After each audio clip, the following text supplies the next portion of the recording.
and welcome to the RotoGrinders Morning Grind Podcast. I'm your host, Stevietpfl. It is Tuesday. It's August 22nd.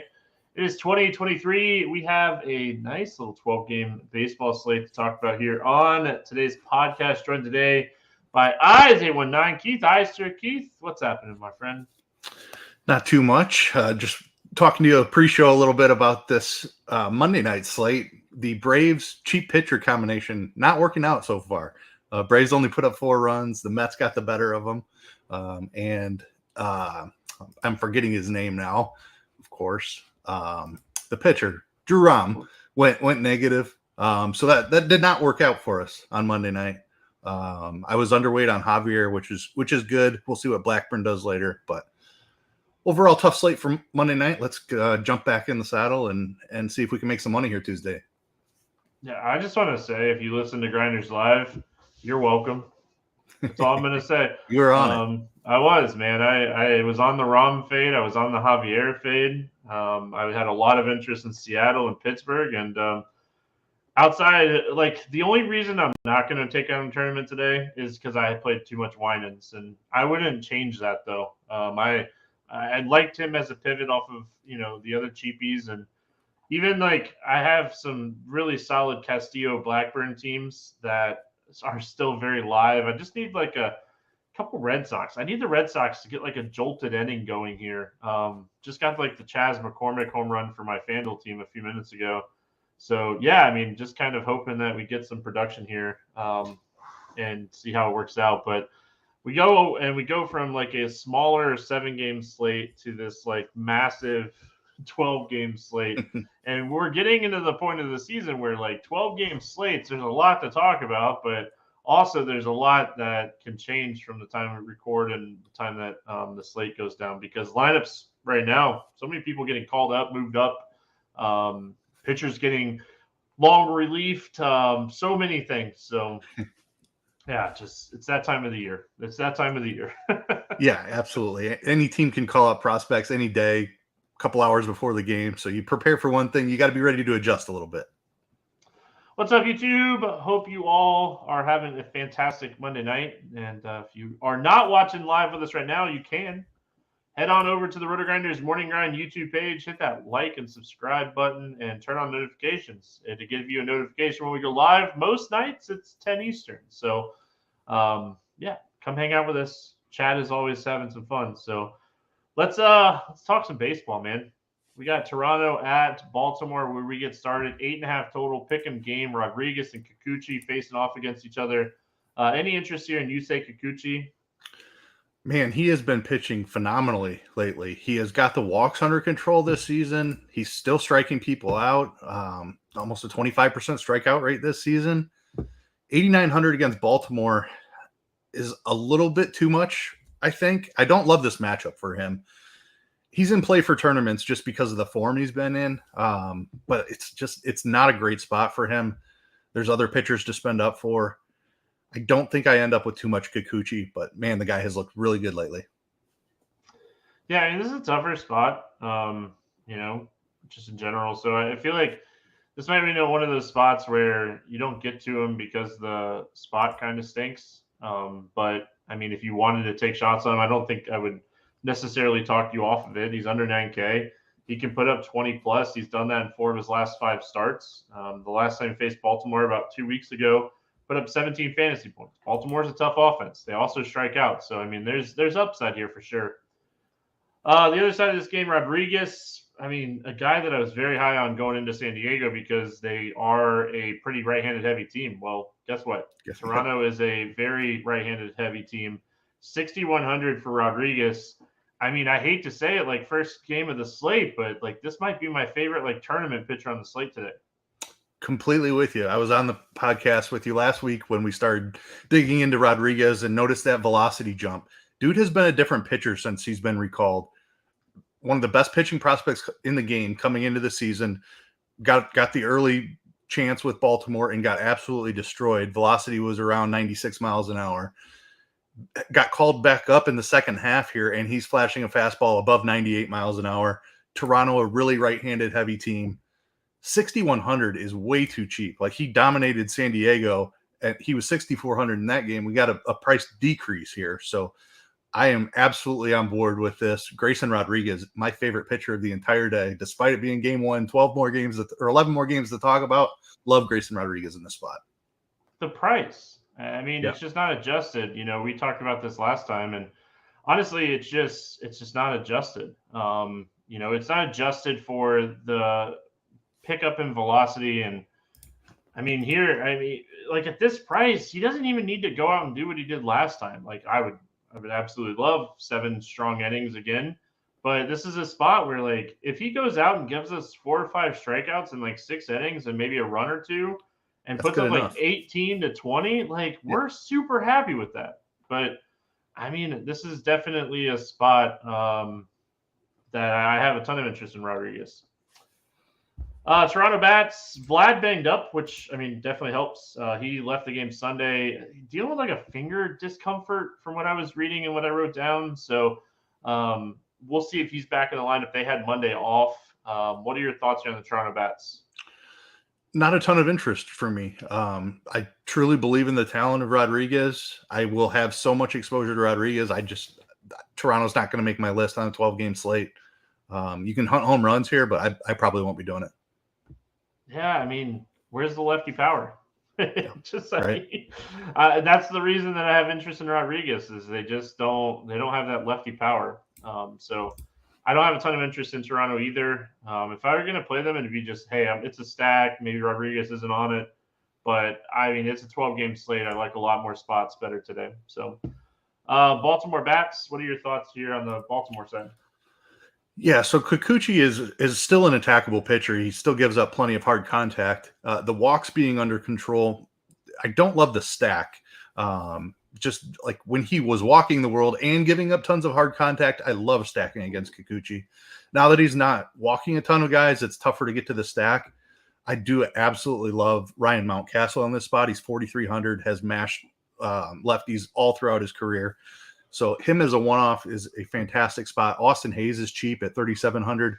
Santander is a guy that I love to play against lefties. He's been dealing with a back issue, though. Back issues and hitters don't mix very well. I'm probably off Santander until he proves that back is healthy. He sat out Sunday, I believe, for it. Westberg is a cheap option who has second base eligibility, can get there. I wouldn't do more than 2 or 3 in a lineup, and I'm primarily looking for home runs here. Like the Mountcastle call. I really don't have a ton of interest outside of that. If you want a cheap punt catcher, James McCann, if he cracks the lineup today. But James McCann is like 5 years past when we were playing him a lot. So probably going to find better options. He's just really cheap. So I had to bring him up just because I wanted to say lefty master. What's up, Cardi? Washington at New York, 8.5 total in this game. Yankees a 200 favorite. We got Gray and Rodon facing off against each other. Any interest here in Josiah Gray at 6,900? I don't think I can do it. The Yankees have had their massive struggles here, but in Yankee Stadium, guy has been torched by lefties throughout his career. So this is a tough park for him to pitch in. He's really cheap. He's 20% strikeout rate. He walks too many guys. Probably don't get there today. Yeah, I like picking on the Yankees. I feel like they have been a team that's been very pick-onable. I think the Red Sox got a nice little sweep on them on this weekend. But, yeah, I'm not playing Josiah Gray in this spot. Carlos Rodon coming back from the IL. It wasn't that long, right? It was like almost a minimum 15-day IL. It was the minimum. Yeah, yep. So – hamstrings are. I feel like he's gonna throw 80 plus pitches here. I think 80 is probably like the line that I would set in this spot. I would assume that he probably goes 85 to 90 if he's pitching well. He's 7,800. Washington's actually really solid against left-handed pitching. He's cheap. The price is the intriguing thing. You hate the matchup. You hate the potential pitch count, but the price is nice. I think I'm going to fade him unless he's low-owned. If he's low-owned, maybe I would take a shot on him on like one of 3 teams. Cal Riley, another home run. Let's go. Everyone just tweet Dean for telling me I'm crazy for stacking Seattle because Rodriguez wasn't in the lineup. Anyway, Yeah, I think if he's chalky, I'm out. If he's low owned, maybe on one of three. Just he's cheap, and we know the ceiling, even though it really hasn't happened this year. I think he's a good fade today. Yeah, ownership is going to be the thing for me as well. Really tempting with the price, 7,800. But even before his IL stint, he was just not the same guy that we've been used to over the past couple of years. He was a 10K, 30% strikeout pitcher as like short ago as last year. So the talent is in there somewhere. I think I need to see it if he's going to get any ownership at all. If he's coming in sub 5, like around 5%, yeah, I'd be happy to take some shots on Rodon at 7,800. Just he has not shown it this year with the Yankees. He's dealt with a couple of injuries, obviously, as he has throughout his career. But even when he was right, the strikeout rate down around 20% compared to 30% last year. So not the same pitcher. Ownership is going to be a big key. If he comes in at 5%, maybe I take some shots at the old Rodon shows up. But other than that, I'm out. Let's talk Washington bats. Price is up there on a couple of these guys now, but I think there's still value in some of these guys as well. Like I think Stone Garrett at 36 is cheap enough that we could potentially take a shot. Nice ballpark. This game's in Yankee Stadium. I could see playing Thomas and Garrett, and then like figuring out like a third, whether it be like Meneses or lefty Abrams to try to get some upside. Lefty. I think this is just one of those spots where like Washington. Definitely interesting as far as like a secondary stack or a low-owned mini stack or just chasing home runs. I think any of those are viable here. I think Alex Call, if he cracks the lineup, he's 2,700. Like there's some potential value against Rodon, and he really hasn't looked right pitching this season yet. Yeah, just because of that, he has not been in his recent form has been horrendous. He's coming off the IL. You can take shots here. I really wish that the pricing was a little bit better on Washington. Like I want to play Lane Thomas in this spot, but paying 5,200 is a tough ask. Chasing home runs is absolutely fine. Lane Thomas is a guy I would want to do it with, but I don't like the price.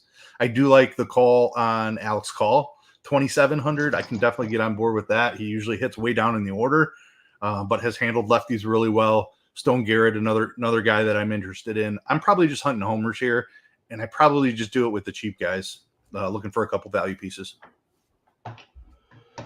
Oh man, Dean, he's never gonna live this down. Now Canzone homered, like, gosh, man, if Winans does anything tonight, I'm shipping something. You're shipping, yeah. Oh, anyway, it didn't happen. Can't worry about it. We move on. New York bats. Man, talk about some ice cold bats. Maybe a day off on Monday helps this team, but what are your thoughts here on the Yankees? Yeah, I wish they had a little bit more lefty power because that's really what I'm hunting here. Rizzo on the IL still. Like, how many lefties do they even throw out here? Maybe that kind of puts me at, like, Gray might be more in play than we discussed a little bit. Just looking at this lineup, like obviously Judge is in play, Stanton's in play. Don't care what side of the plate they hit from. Torres is fine as well. Like Jake Bauers is a phenomenal play in this spot, but they are really right-handed, which Josiah Gray definitely struggles more to lefties. So I don't think I stack them here just because of how right-handed they are. You absolutely hunt home runs with Judge and Stanton. Stanton's price is all the way down to 4,300 on DraftKings, so certainly don't mind that. Jake Bauers has that pinch hit risk, but he's only 2,500. If he gets 2 at-bats off of Gray, I'm fine paying 2,500 for that. Probably not a stack for me just because of how cold they've been and just how right-handed they are. But there's certainly some spots for home runs here. Yeah, I think they're stackable. I really do. Gray is definitely a guy I like to stack against. I think this is a spot where looking at the Yankees. Obviously you get Judge in there, and then you kind of see what the rest of the lineup looks like. Because Bauers is 2.5K, McKinney's 2.2, 2 lefties, really cheap against Gray in Yankee Stadium. And at that point you're going to be able to do a lot with the team. So I'm interested in the Yankees today. They, like I said, I know they've been a little ice cold, but this is a spot where they definitely can get some runs. St. Louis at Pittsburgh. We got Adam Wainwright going up against Yohan Oviedo. We got Wainwright at 52, man. He's coming off of one of his best starts of the season against the Mets. He had a game where he actually didn't get shelled. He only gave up like 3 earned runs. Just really good standards for Wainwright. First of all, why is this guy still pitching? The Cardinals pretty much like sold at the trade deadline. Like, call up somebody young talent and let him get some innings in the bigs. I'm not playing Adam Wainwright today. Yeah, no chance. You just mentioned he's coming off one of his best starts of the season. It was 7 DraftKings points. Like, there's no upside from this guy. The strikeout rate is below 12% on the season. Just so beyond washed. Nobody's playing Adam Wainwright.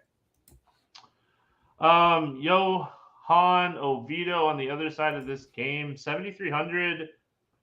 I mean, the way the Cardinals are swinging right now, I definitely could say, maybe a tournament shot or two, but honestly, man, I don't know. I watched some of this game. I was working on some NASCAR stuff and I was watching some of this game because I was watching the Pirates bats, and I was like, man, the Cardinals are getting slaughtered by Faulkner right now. It was a tough scene. I don't know if they've just given up or what, but Oviedo's not a guy that I'll typically play. He's a slightly below average strikeout pitcher. He tries to generate ground balls. But man, the Cardinals, in my head, the Cardinals lineup is like a lineup we can kind of pick on right now, but I don't know if I want to play Oviedo. Yeah, this is a tough call for me too. He just 20% strikeouts, like you mentioned, below average. He walks too many guys, 10%. I will say it's a nice ballpark here for pitchers. I'm torn on him as well. I like Grayson Rodriguez so much on this slate. I probably just go way overweight on him, and I don't need a ton of other cheap pitchers outside of that. But man, it is tempting to pick on this Cardinals team right now, and you get the great ballpark in Pittsburgh. I don't think it's crazy at all. If he was running into ownership, I probably don't need to mess with it. If he's lower owned, I probably take some stabs here. But yeah, not a guy I love to play. But I don't think it's crazy at all.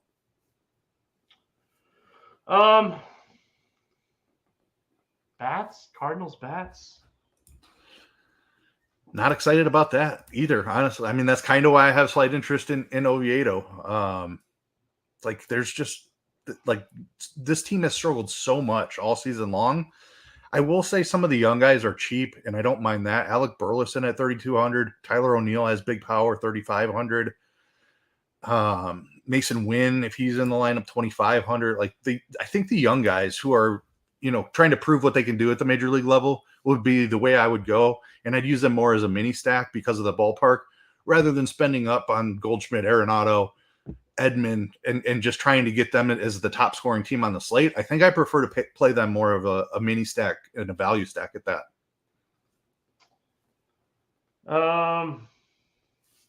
Yeah. I don't really have much more to add. I mean, the cheap bats I think are playable. And then the Pittsburgh side, I'm going right back to the well. I have a ton of interest in Pittsburgh again. They're cheap. And Adam Wainwright stinks. I mean, I hate the ballpark, but I mean, this is a team that just scored 11 runs yesterday. And I mean, Adam Wainwright stinks. I mean, it's just simple. I don't want to overthink the spot, I feel like. And I just feel like that's kind of where my mindset is. I don't know if I full stack them. I think the most I got 4 of them yesterday. Dude, I have a team climbing super fast, and that Gelof home run that just happened was huge for that team. Nice. Nothing like a 3% home run. Super sidetrack, sorry. But yeah, I mean, I could see myself mini stacking Pittsburgh again today against Wainwright. Yeah, I mean, and the full stack is absolutely in play. Wainwright has been beaten up on multiple occasions this season. Pittsburgh is not a team you generally think of as having a ton of upside, but we saw them attack a weak pitcher on Monday night. If you loved them on Monday night, you've got to love them again here Tuesday, because Wainwright might be the worst pitcher in baseball at this point in his career. Pittsburgh's really cheap. I mean, Brian Reynolds is definitely better from the left side of the plate So 4,800 is no problem for him. He's actually one of the top bats on the slate for me. McCutchen and Hayes are over 4K, but everybody else is under 4K. Sawinski, this is an elite spot for Jack Sawinski, 3,400. Then, I mean, it depends on who else they run out in the lineup. They've been switching it up quite a bit. They've got a ton of young guys. But Leo Pagero is a guy who's shown off a little bit of power. He's really cheap. Alfonso Rivas, if he's in the lineup, really cheap. Like it's just so cheap. If you want to double pay up for pitcher and full stack Pirates, I don't hate that idea. Mini stack them, do whatever you want. I love the Pirates today. Do we know why Reynolds left the game early? I mean, were they just up and they just got him out of the game? I saw that he got pinch hit for. I just didn't know, or if it was, I don't even know if he got pinch hit for. I just know that he left the game. So see if that was just. I know everybody came out for the Cardinals, but it looked like actually like Hayes got taken out, Reynolds got taken out. It looks like it was just definitely late game, up 11-1. Yeah, so I'm not not worried about it. But yeah, very interested in Pittsburgh. Like Rodriguez a lot too, by the way, 2.9K on DraftKings. Just catchers, and he's talented. We'll see how it pans out for him in the long run, but he's talented for sure. Dodgers and Guardians in Cleveland, so this game should be a go. Still praying for everybody out there on the West Coast. As someone that lives in Florida, hurricanes are no joke, man, especially when they dump like that one was. So 9 total in this game. Dodgers a 200 favorite. Syndergaard and Miller facing off against each other. Any interest here in Bobby Miller? I don't love the price. He's up at 8,600. He's a slightly below average strikeout rate, 22.5% on the season. But Cleveland's really bad. I'm worried about the upside. Despite being really bad, they don't strike out very much. So I'm slightly concerned about the upside at 8,600. But 6 clean innings would not surprise me at all. It's just can I get 5 or 6 strikeouts in those 6 innings, or is it going to be more like 3 or 4 for him? He's kind of been in that range anyway his last couple of starts. I look at the Arizona matchup 2 starts ago for him. He went 6 innings, no runs, and he did walk 4 guys in that game. So that hurt him a little bit, but only 4 strikeouts. Arizona is a very similar matchup to Cleveland. He put up 16.5 DraftKings points. Is that enough at 8,600? Probably not to win a tournament. So that's my concern. I like the spot for Miller. I like the matchup. It's not a great strikeout matchup. I feel like I need 6 or 7 strikeouts at 8,600. So that I'll probably take some shots just because I think he can go pretty deep into this game. He doesn't have the longest leash, but if he's pitching well, they'll let him go 6 innings. So just a large field tournament dart throw, concerned about upside. I actually kind of like Miller today. He's consistently been good, and the Guardians have consistently been bad. I know the strikeout upside isn't way up there, but I mean, when we're looking anybody that listened to the podcast yesterday already knows my take on Blake Snell against the Marlins today. So that's already out there. But Zach Gallen, I'm a huge fan. Hate the matchup for him today. Bailey Ober, I think, is going to get some decent upside or decent ownership.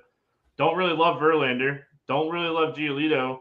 I have some interest in Luzardo potentially, but I think Miller is just kind of in a range today where it's maybe 20 to 22 isn't going to kill you. This might be a day that we're looking more for 45 from our pitchers instead of 60. So he is someone I have written down. I don't know if I'll end up on him or not because, the upside for strikeouts is very limited. I think Bobby Miller goes out and pitches a really good game. I think the Dodgers get him a lead, and he can pitch with a lead in this game too. So the 4 points for the win. 6 clean innings. I think I'd be happy with that today. I know I'm not playing Noah Syndergaard on the other side of this game though. Yeah, no chance. Dodgers. I think the Dodgers are one of the top stacks today. I think this is just a phenomenal spot. Hate the ballpark. But overall, I think this is a great spot. And, we could take some of these cheap guys and maybe try to, get a stolen base upside type play with the cheap guys because it's Syndergaard pitching. So, Outman, Peralta, any of these cheap lefties that crack the lineup, I think are in play as well, especially with Hayward banked up. It should be Peralta. So yeah, very interested in the Dodgers today. Yeah, I absolutely love the Dodgers. One of the highest upside stacks on the entire slate. Syndergaard gives up power. He gives up stolen bases at the highest rate in the entire league. So all kinds of upside here for these Dodgers. Mookie Betts might be one of my favorite plays on the entire slate. Max Muncy is cheap, 4,700. A little bit of a down year. Guy's hitting under 200 again, but he's got those 29 home runs, and that's what we're chasing here is home runs. Then there's some cheap pieces. Outman's my favorite at 3,400. Peralta right in that mix at 2,900 if he's in the lineup. Rosario is fine, 4,300. A little bit of speed upside. If Chris Taylor's in there, I don't hate chasing some stolen bases there. But yeah, like there's stolen base and power upside all throughout this lineup. Cleveland bats. I mean, sure, you could take a shot on Jose Ramirez. But even like Jose Ramirez, he's slowed down.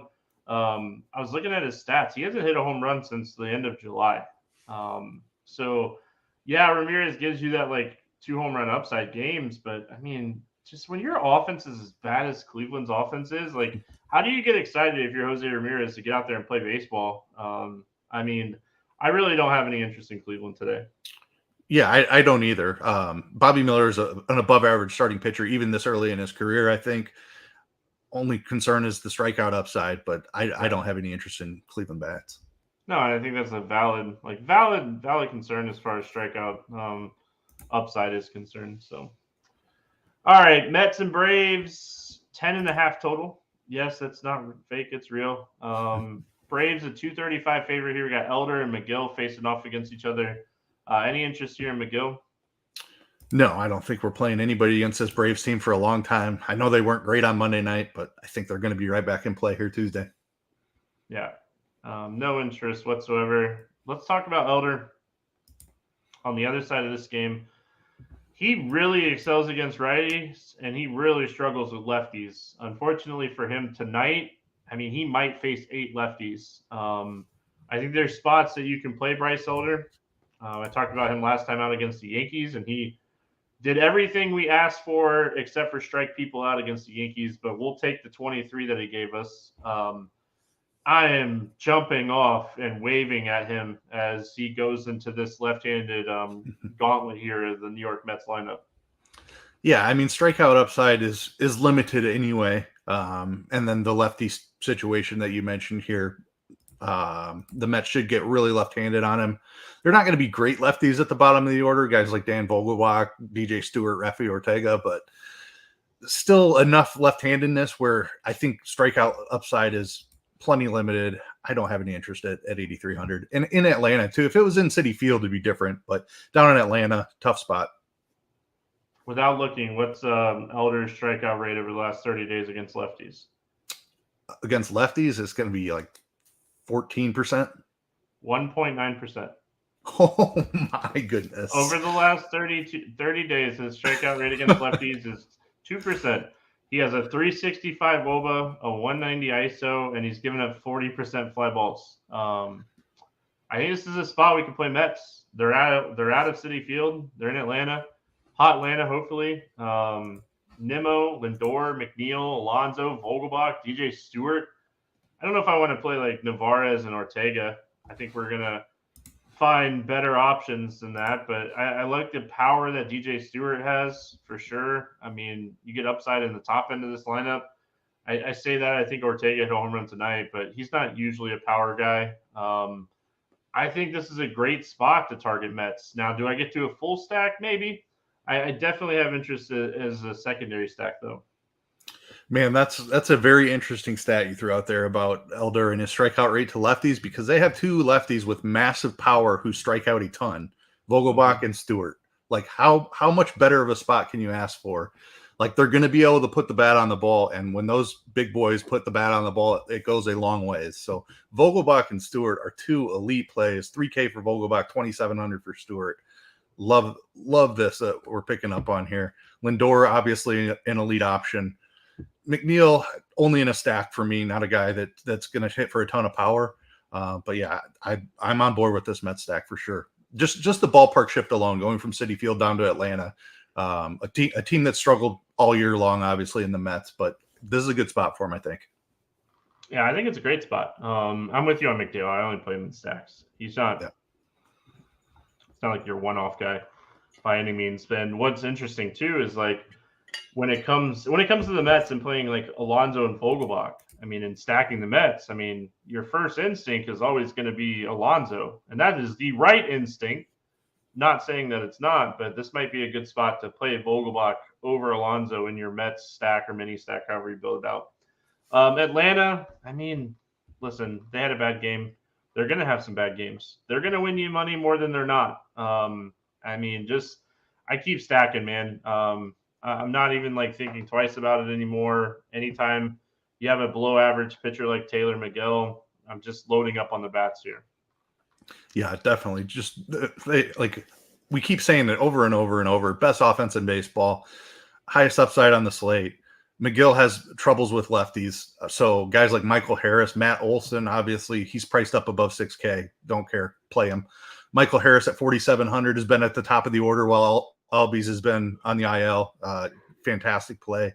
Eddie Rosario should crack the lineup here. 4K for him.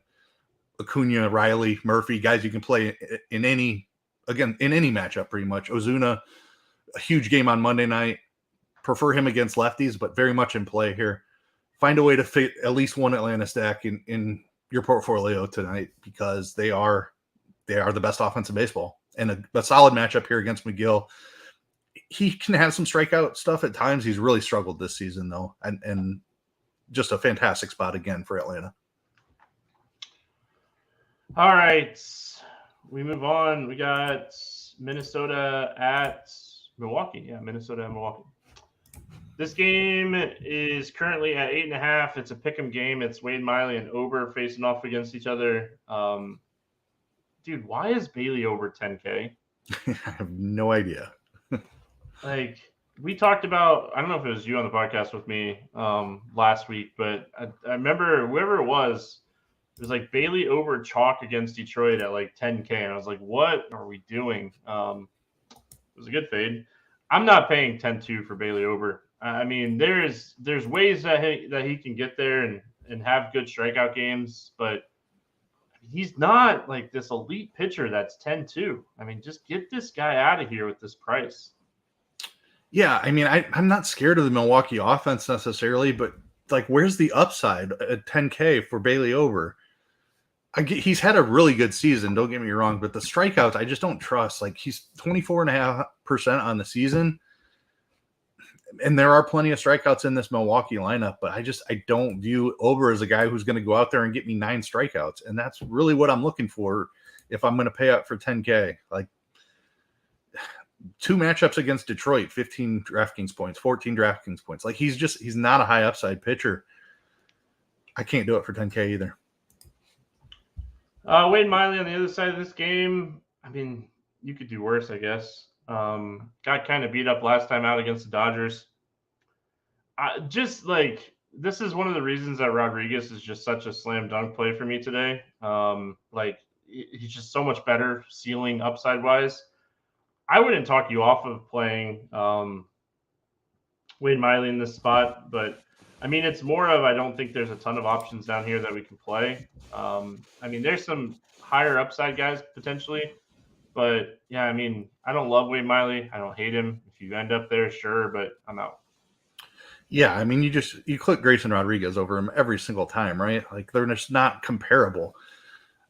Minnesota does strike out a ton, but there's plenty of power in that lineup too. Like, I don't think I need Wade Miley with the presence of Grayson Rodriguez in this range. I'm skipping him today too. It's not to say that I love the Minnesota bats by any means. Right. I just don't know if he has the upside. I mean, looking at the Minnesota bats, who do you get excited to play? I mean, I don't really get excited to play any of these guys. Yeah, they're pretty left-handed. Like, their better hitters are left-handed, Julia and Kepler. So I definitely get that, like, Gallo. Like, there's not anyone. Royce Lewis is probably my favorite option at 3,800, coming back from an injury. Wallner has power at 3,400. They're cheap. I could see a mini stack here. Miley's going to keep the ball on the ground, so you definitely want fly ball hitters in this spot. the pricing makes it so I think you can get to a mini stack, but would be a value stack for me. Milwaukee bats against over. No interest there. Great control guy. Like, don't want to play him as a pitcher because he's overpriced, but he's still an above average starter. Milwaukee just doesn't have a ton to offer here. I'm not trying to pick on over today. Yeah, I mean, if Frelick is back in the lineup, I don't have issues taking some shots on him. He's a big time prospect. So he's someone that I would maybe take a shot on. But yeah, I don't have a ton of interest. It's more of Bailey Over's price. I mean, like Bailey Over's 8,500 here. I think we're having a conversation. Just 10-2 is just way overpriced. All right, Seattle at Chicago White Sox. No total in this game. It does sound like Brian Wu will come back from the IL and pitch here against the White Sox today. And then Clevenger pitching for against the White Sox. And then Clevenger pitching for the White Sox. Let's talk Brian Wu coming off the IL. It's been almost 3 weeks. So he did not do a rehab start. I was reading before we got rolling here. Did not do a rehab start. What, man, 70 pitches? Yeah. Ish. That's the problem. Yep. Yeah, 70 pitches. I mean, even like high upside, 85, but I think it's 70 pitches ish. Yeah, I'm really, really concerned about the leash here. I absolutely love the pitcher. I think Brian Wu has a ton of talent, and I love the matchup against the White Sox. They are down to the worst WRC plus. It was 84 before the slate on Monday when I was researching. So, like, they're the worst offense in baseball against righties at this point. It's a fantastic spot for Wu. The problem is the pitch count. No rehab start, like you said, coming off of 3 weeks. I think 70 might even be generous. Like 60, 65, I think is the range that we're looking here. I'm very concerned about the leash. And that's a shame because I would absolutely love him. If I knew I was getting 85 pitches in the spot, we would love him. But the leash is a concern for sure. Yeah, he wasn't like a guy that would pitch really deep into games anyway. Exactly. Yep. So, I mean, that's another potential issue. If we knew he was fully stretched out, ton of interest here. I don't think I can do it unless I will say this, unless we get some kind of beat report or manager talk like, hey, his pitch count is like 85 today. If it's 85, I'm in. I mean, because that's kind of where he's at. Like, that's normal outing for him. But I think that, yeah, I think it's I'm going to be out. Clevenger, dude, he's actually put together some good games here. Seattle is probably the hottest team offense in baseball right now. I feel like this might be like where the regression kind of hits Clevenger a little bit. Yeah, I don't disagree with you. I will mention that Seattle still strikes out a ton. Clevenger is 6,600. So, like, if Grayson Rodriguez is extremely popular, and I'm kind of afraid that he will be, I don't hate Clevenger as a pivot in tournaments. He's a guy who could absolutely give you 25 DraftKings points if he can get the strikeout stuff going. Julio got the day off on Monday. I think that was probably just a rest situation. Hottest hitter on the planet.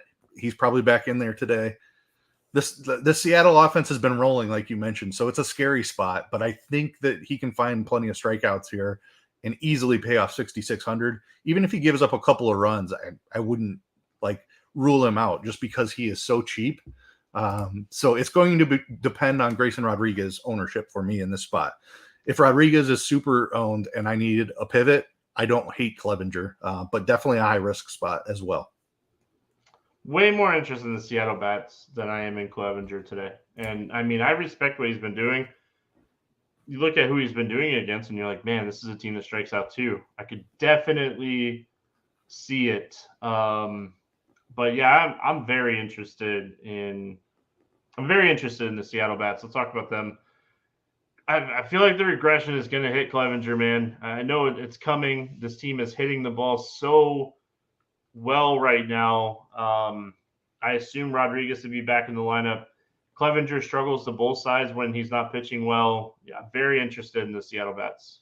Yeah, gives up a ton of hard contact. So this very powerful lineup, big ballpark upgrade from a home run standpoint, going from Seattle to guaranteed rate in Chicago. Just a fantastic home run spot. We saw it Monday night. another great spot for them. Like I said, very high risk spot for Clevinger. So I will play both sides of this for sure if I need to use Clevinger as a pitcher, but would prefer the Seattle side of this as well. Like they could hit 4 or 5 home runs in this spot, no doubt. White Sox bats. Any interest in them against Woo? This offense is just atrocious. Eloy back helps a little bit, but still, like I don't think they have enough upside where I'm full stacking them. I'm probably not even using them as a mini stack. Seattle's bullpen has been good as well, so I'm probably out on White Sox. All right, we got Boston at Houston. Hey, Red Sox, wake them up. Let's go. Need some hits. Houch against Verlander, 8.5 total. Astros 165 favorite. Tanner Houch coming back from the IL. He has not pitched in a couple months. He did throw 59 pitches the other day in his last rehab start. I assume if we do the 10 to 15 pitch increase, he's 70, 75 pitches here. I mean, they're healthy. Houston's healthy. I don't want to play Tanner Houch coming back from injury. Yeah, me either. 3 rehab starts, like you mentioned, gradually increasing about 10 pitches each time, 59 being his last one. So maybe 75 pitches if we're lucky here. Against Houston, I don't think there's enough there. Verlander, 9,500 Red Sox. Any interest here?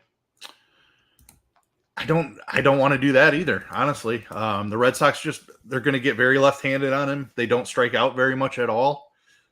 He just doesn't have the same strikeout upside that we're used to. We saw that dip a little bit last year, even further dip this year. He's down to 20%. He's still a very talented pitcher, but the strikeout upside just isn't there for me at 9,500.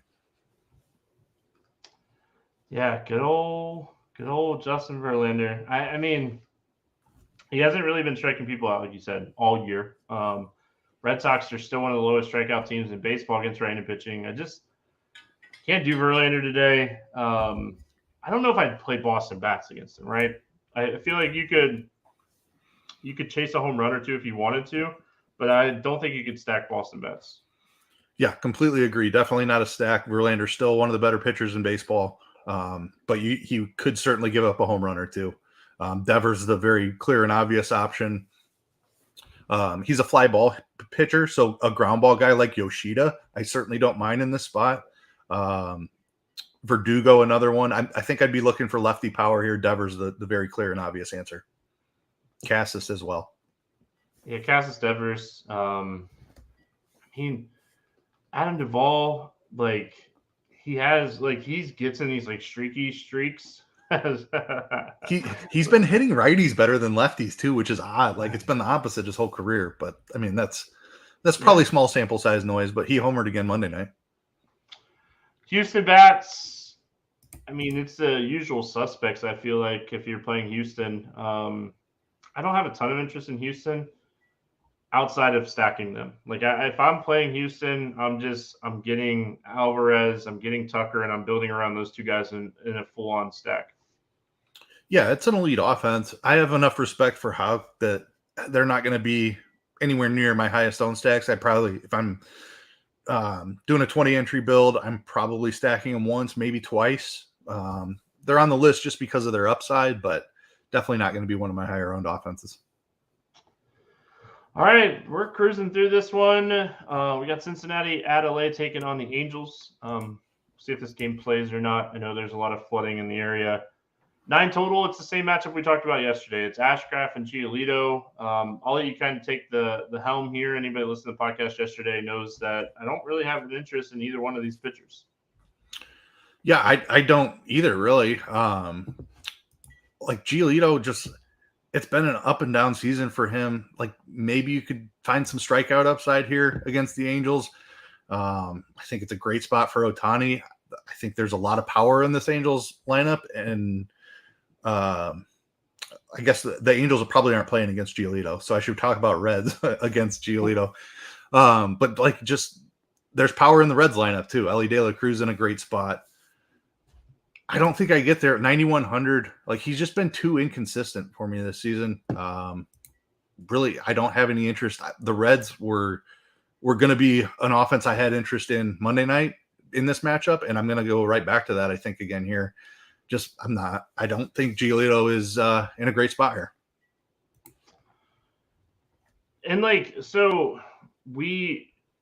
talked about this yesterday as far as Giolito opened up the slate and said Giolito was going to be very popular on Monday slate. And the pitching slate was obviously smaller. It was 8 games.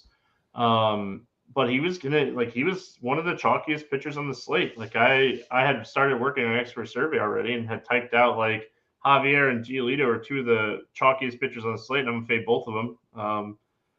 How I was gonna get different, but yeah, man, if he's gonna be popular, it's even easier for me to click the X button on Giolito today.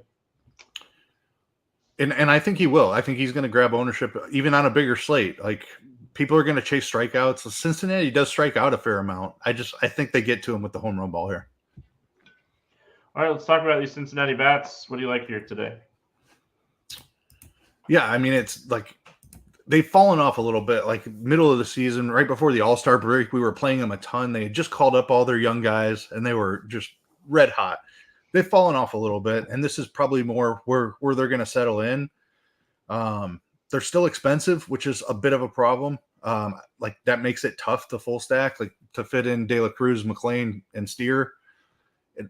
They're all over 5K, so it's a little bit tough. I think it's more of a chase home run spot for me. Friedel, Votto are cheap as well. So you can find a way to make the full stack work, but I do have enough respect for Giolito that I more than likely won't be full stacking, but I absolutely want to chase some home runs. I think a mini stack is fine as well. We know Giolito can struggle with his control. If he puts a couple of guys on base and you get that 3-run homer from one of these guys in the mid 4Ks, that's really all you need. So I'm very interested in Cincinnati, but probably more as a mini stack or looking for home runs. Mini stack or home runs. If Giolito's going to be chalky, I could definitely see myself going crazy and playing a Cincinnati stack for what it's worth. And Angels side of this game, obviously Ohtani would be at the top of the list as overall hitter on the slate. Moniak, Moustakas. I'm probably missing some of these cheaper guys. But, let's see what the Angels lineup looks like. They have a lot of cheap guys potentially in the lineup right now because, Ward, Crone, Rendon, Trout, there's so many people out. So if you get any of these cheap left-handed hitters in the lineup here today, I could see taking some shots on them as well. Yeah, Ohapi, the catcher that just came back off the IL, is 2,600. Very talented prospect, was having a great year before he went down with the injury. I really like him as a punt catcher today. I think you could certainly play Grichuk or Renfroe if they're in the lineup as well, just because of their power. Graham Ashcraft gives up a ton of hard contact. He doesn't miss many bats. Strikeout rate below 20% on the season. So lots of hard contact coming here. You can certainly hunt for home runs. I don't know if it's a full stack for me. He's a good enough pitcher. He keeps the ball on the ground. So fly ball hitters looking for home runs, I think is how you play the Angels here. Yeah, that's where you're getting, right? Ohtani, Moniak, Moustakas. Those are the type of guys that are in this lineup. I know they called up. I forget who they called up. They called up one of their prospect first basemen. Yeah, the draft pick this year. What's his name? Nolan Shanwell. Yeah, Shanwell. Yep. Yeah. So that's another guy. He's 2.5K. You want to get Ohtani in a stack, man. You're going to be looking at this guy, I think. Love that call. Yep. All right.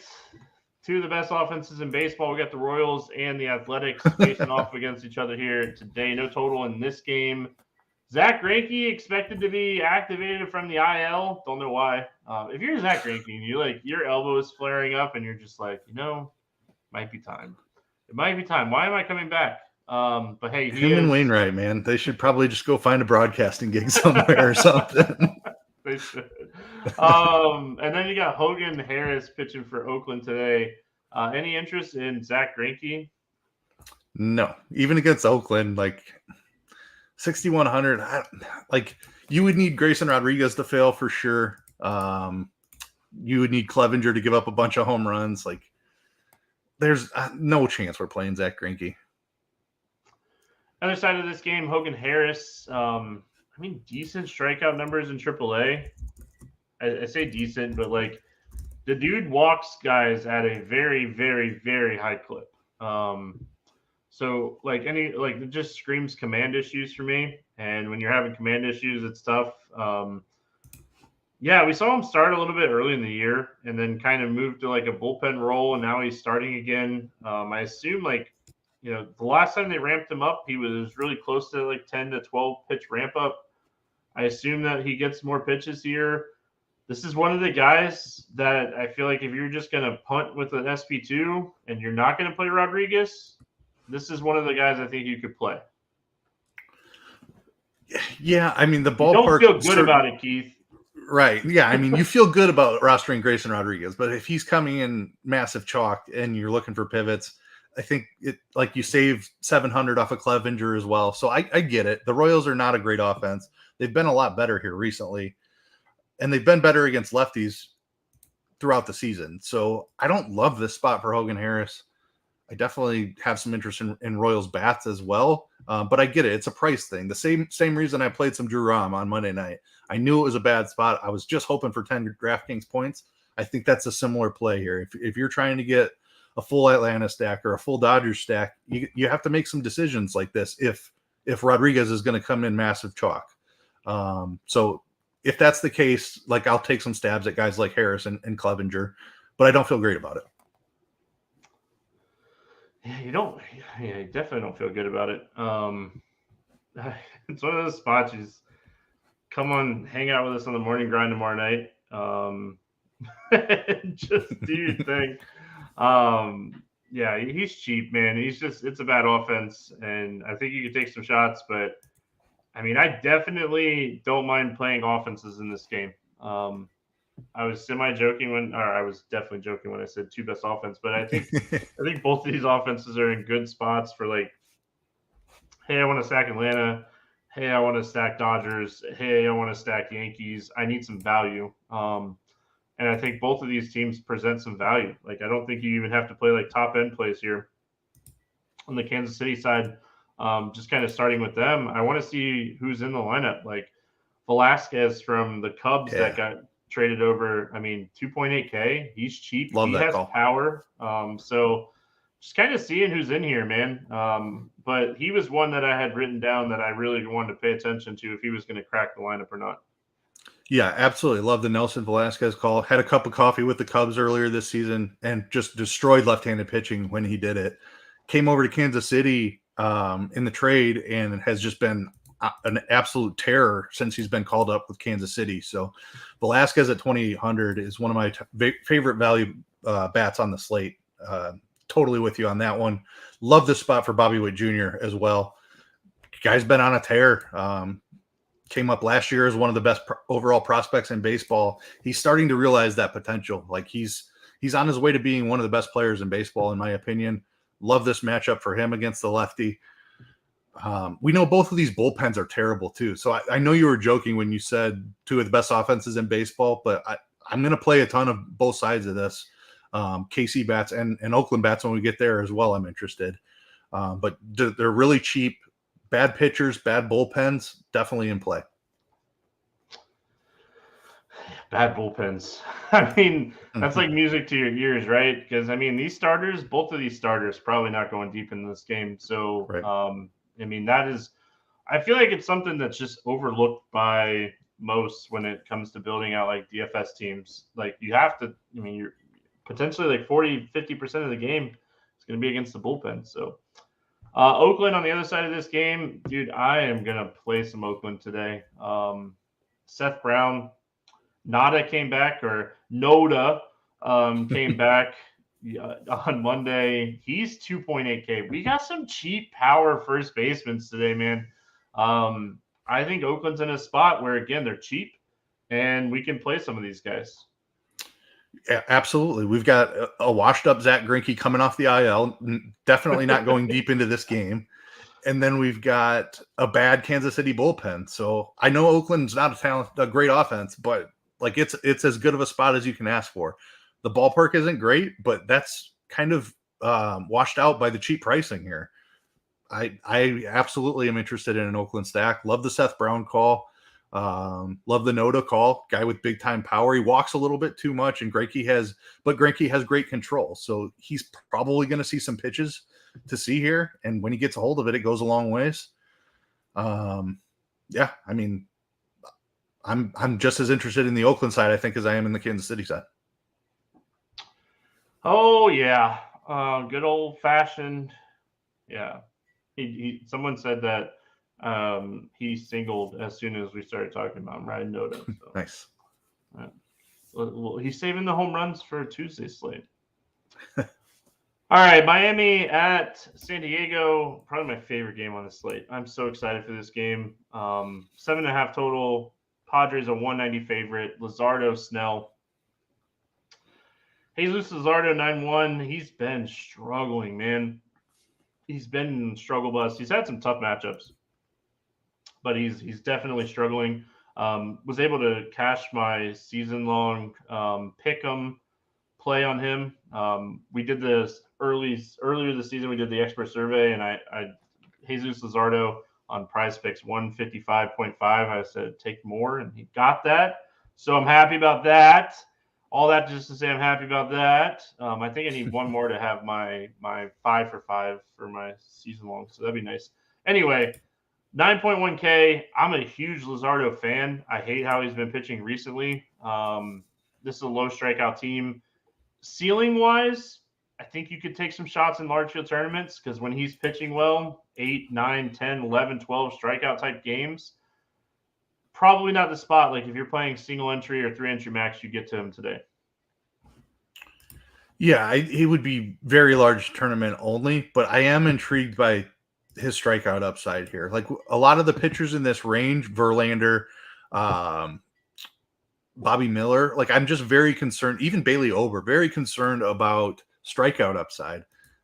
I think that there's a possibility of him being the highest scoring pitcher on the slate, even in a tough matchup, even though he's been in really bad form. There's a better chance that he gets blown up again in this spot. San Diego is a very good offense. They don't strike out a ton.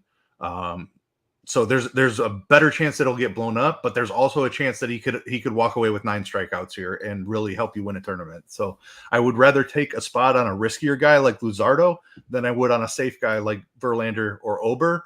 And for that reason, I think he makes my pool today. It's not going to be a ton because I don't love the matchup here. Definitely prefer the San Diego Bats, but his strikeout upside, I think you can take some shots on him in really large field stuff. All right. Blake Snell, I'm going to let you go first here because we thought Snell was pitching yesterday. And I've already kind of said my thoughts on him, and it's not going to change. So what are your thoughts on Blake Snell today? I did not catch the podcast yesterday, but I imagine that you kind of led the witness a little bit earlier. I imagine you're off of Snell in this spot. Very Obviously, so. you look at the 30% strikeout rate, and that looks great. He also has a 13% walk rate, and Miami has been far better against left-handed pitching this season. Jorge Soler has absolutely destroyed lefties. Brian De La Cruz has had a really good year too. Like this Miami team has just performed so much better against lefties. It's a tough spot for Snell. It's tougher than it looks like it might be on paper. If you're just looking at Miami's overall numbers on the season, it's not quite painting the whole picture, in my opinion. Again, like Snell, I think he's going to be popular on the slate. We'll get to Gallen in a minute. Tough spot for Gallen as well. So on paper, I think it looks like Snell has the better matchup, and I'm not sure that that's the case with how good Miami has been against lefties this season. I'm going to be underweight for sure. Someone just said in chat, McCormick went yard again. Let's go, man. Wow. Gosh, if my boy from Atlanta would have done anything tonight. Anyway, I am way off of Snell today. This is a good team against left-handed pitching. They added some right-handed power as well with Jake Berger and Josh Bell. I mean, they have lower strikeouts at the top. They do strike out a little bit in the middle. But they have power. Who's the catcher they called up? Was it Fortes? Like, he has power against left-handed pitching. So, this is like one of those things where, sure, I am not going to argue with you if you want to play Blake Snell. His ceiling is massive.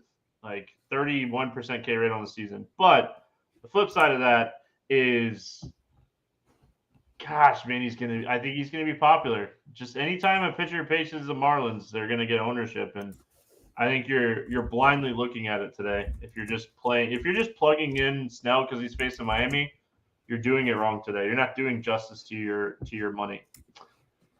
Bats, Miami side. I probably stack Miami here today, Keith. I mean, I definitely play Soler. I have a ton of interest in him, but the thing with Snell is like his walks are so massive where he just struggles with walks. He gives up home runs. He hasn't been pitching well. Like his strikeouts keep him where it's like he's borderline good fantasy wise, but like he's a guy that can easily walk 4 or 5 guys, and just a couple timely home runs get Snell out of this game early. And like no one's playing Marlins today. Yeah, I agree. Like he puts enough guys on base. His strikeout stuff saves, as you mentioned. But all it takes is 1 or 2 home runs at the right moment, and all of a sudden he's given up 6 runs. It's absolutely a spot that we've seen multiple times throughout Blake Snell's career. I don't think it's crazy at all. I love this spot for Jorge Soler. You could see 2 home runs here. Brian De La Cruz is another guy I mentioned. He's cheap. Josh Bell has come to life a little bit since coming over to the Marlins. He's found his power again. Love the Fortes call as a cheap catcher. Like his walk rate is definitely attackable. So I'm on board with the Miami stack. I don't get to a ton of it. I probably do get to a ton of Soler and even De La Cruz. Jake Berger, I don't know how I missed him. I love this spot for Jake Berger as well. 4K, massive power. Like hunting home runs with those types of guys, I will do more than I'll full stack them, but I do think the full stack is in play.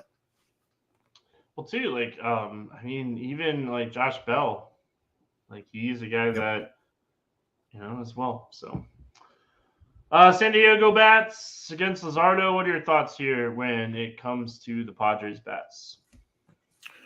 Yeah, a little interested because of Luzardo's been beaten up a couple of times in a row here. I think Luzardo's a good pitcher, and he eventually will find his way back into good form. But just in case it's a spot where he does not, I'm interested in stacking Padres. Fernando Tatis is certainly a guy you can always play. Manny Machado is excellent against lefties. A guy I was on big time Monday night, and he came through in a big way. As Ha-Seong Kim has just been destroying left-handed pitching this season. Should lead off here again. 4,600 feels like a lot to pay for Kim, but when you look at his numbers against lefties, it's not at all, especially when he's in the leadoff spot. So I have interest in the full stack here, but similar to Snell, like Luzardo can lose the strike zone at times. He's been better about that this season. But the San Diego full stack absolutely in play. You can hunt home runs with some of those power righties that I mentioned as well. Just to give Keith some credit, his home run under the radar column extra survey today was Ozuna. I mean, we'll talk to Keith about under the radar calls, but definitely got the Ozuna home run right. So there you go. All right, Texas at Arizona. I'm not even letting you get a word in. We're just moving on. Texas at Arizona. And the 8 total in this game, the Diamondbacks a 130 favorite. Gallen and Gray. This is one of those games, Keith, where it's just like in my head, 3-2, low scoring, nobody getting there. And tell me, like, okay, we'll start with pitching. I just wanted, like, that is where my head is at on this game in general. What are your thoughts here on John Gray at 6'7"? This Arizona team is very much like we were talking about Boston. Like they don't strike out. I know they have not been a great offense in the second half this season. They've fallen way off their pace. But where's the strikeout upside? Yes, John Gray is 6,700. He's capable of 10 strikeouts in a given matchup, but I don't think this is the spot that we're chasing that. I don't know. John Gray is tough. If again, I'll go back to Grayson Rodriguez because that's where I'm comparing every 6K pitcher today to. If he's 30% owned on a big slate, maybe I'm looking for pivots in this range, and I could get talked into some John Gray, and you just hope that he gets you 6 strikeouts and 6 clean innings, and it works out for you.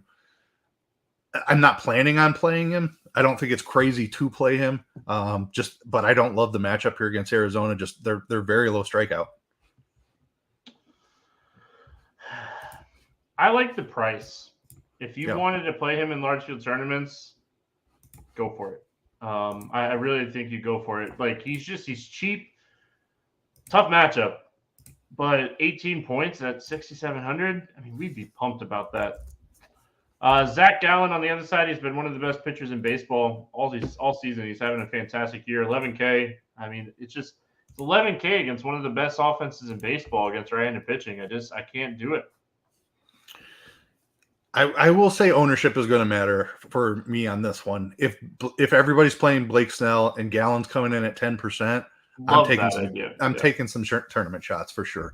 Because Gallen is one of the best pitchers in baseball. He's the favorite for the Cy Young Award in the National League right now. It's not a good matchup on paper, but he's absolutely capable of going out there and shutting down a really good offense. So it's going to be really ownership dependent. If we see single digits, I'm probably in on some Gallen in tournaments. I love that call, and I couldn't agree more.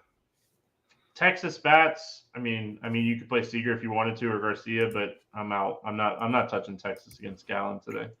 Yeah, elite pitcher on the other side. Don't see a reason to do it.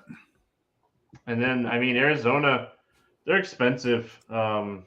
Carroll, sure. Walker, sure. I just don't think I'm even getting to the Arizona side here. I do have quite a bit of interest in Corbin Carroll. We know John Gray has had a home run problem to lefties his whole career. So I like Carroll. I'll even use him as a one-off. Even if I end up playing a little bit of Gray, I'll have some Carroll. Probably not a full stack. I mean, Gray's an above average pitcher. So definitely not stacking him, but I don't mind. Corbin Carroll is an elite left-handed hitter in a great matchup for lefties.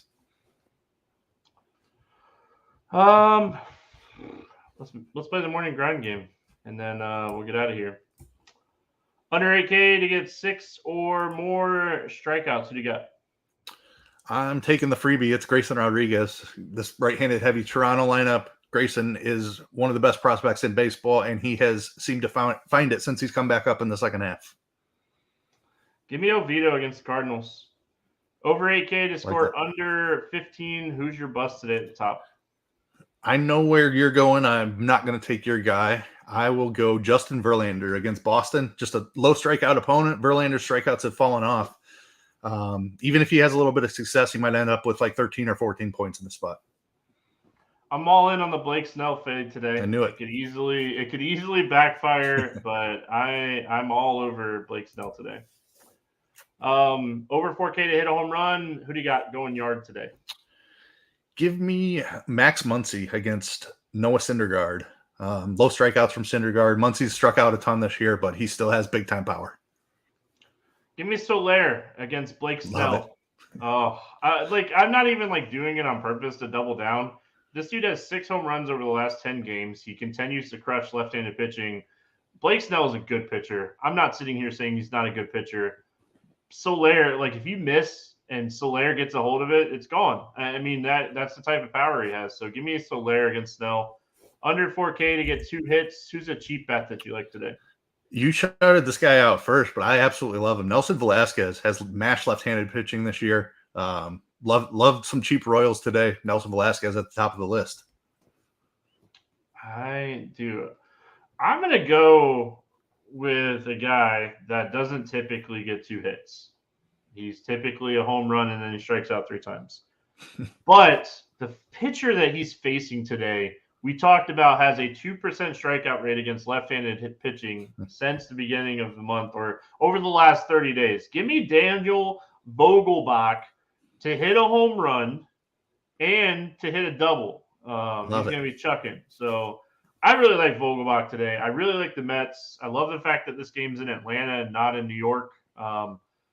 Elder just cannot miss left-handed bats right now. And I think that I don't even know if you have to full stack them today, but I think this is a great spot for them. Give me a stack to score 6 or more runs. I'm going with Dodgers. Just love this spot. Elite offense. Thor is a shell of his former self. There's stolen base upside. There's home run upside. I love the Dodgers today. Yeah, I think it's a great spot today for them. I'm not gonna say it. I'm not gonna say Miami. You know what? Give me Seattle. I think there's a little bit of regression coming to Clevenger's numbers. Some of the underlying numbers don't line up with how he's been pitching. So give me Seattle to stay hot against Clevenger today. Keith, any final thoughts before we get out of here? I think this is going to be a really fun slate. We'll see what the Snell ownership comes in. I'm really curious to see that. I'm really curious to see where Grayson Rodriguez's ownership lands. Feel like I have a good plan on how to handle the slate, but ownership could change some things. Yeah, it should be a fun slate. So many different ways to build. Hopefully we keep it rolling. Felt really good about Monday's slate. Feel good about this slate. Hope we keep it rolling. Baseball season still very much going here. So hope everyone has a fantastic Tuesday. We'll be back on Wednesday talking more baseball. Good luck, everyone. We'll see you then.